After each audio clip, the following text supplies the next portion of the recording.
Morning. I hope you've had a good weekend. My wife and I did.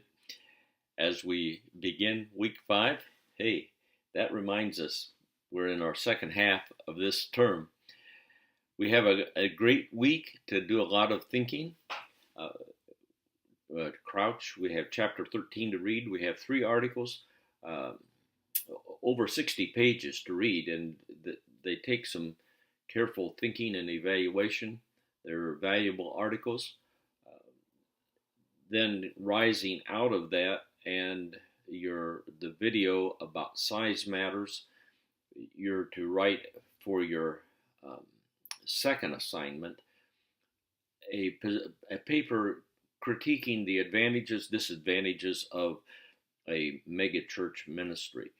Uh, it's said that you take a debate position basically of yes or no, but I think it's better if you interact. What are some of the significant advantages and what are some of the limitations? I know many of you live at least 100 miles from a church that has in excess of 1,000 people in worship.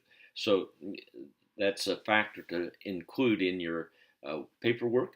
It's also a valuable thing to interact when you come to the end of the course and do your evaluation on this revised course to give input about this.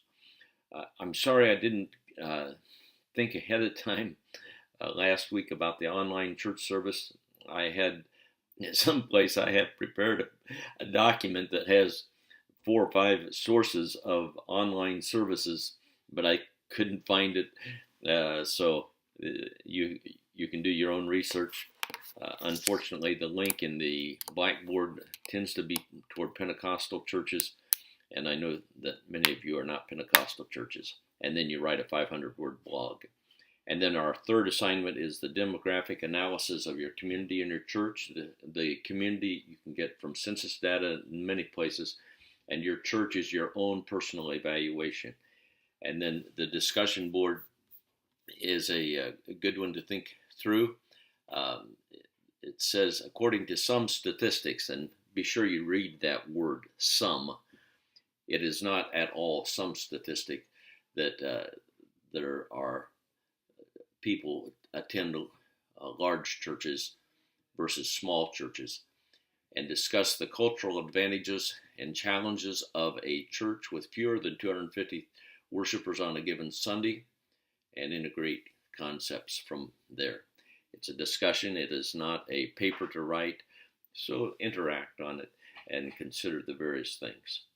God bless you as you continue to learn about your community, your congregation. God bless you. Keep seeking our Lord with all your heart, your soul, and your mind. I was reflecting on that earlier this morning and ended up writing saying, Lord, I want to love you with all my heart, all my soul, all my mind, but I also need to keep learning what that means and how do I live that out with sincerity and genuineness. I hope that's your prayer also. God bless you.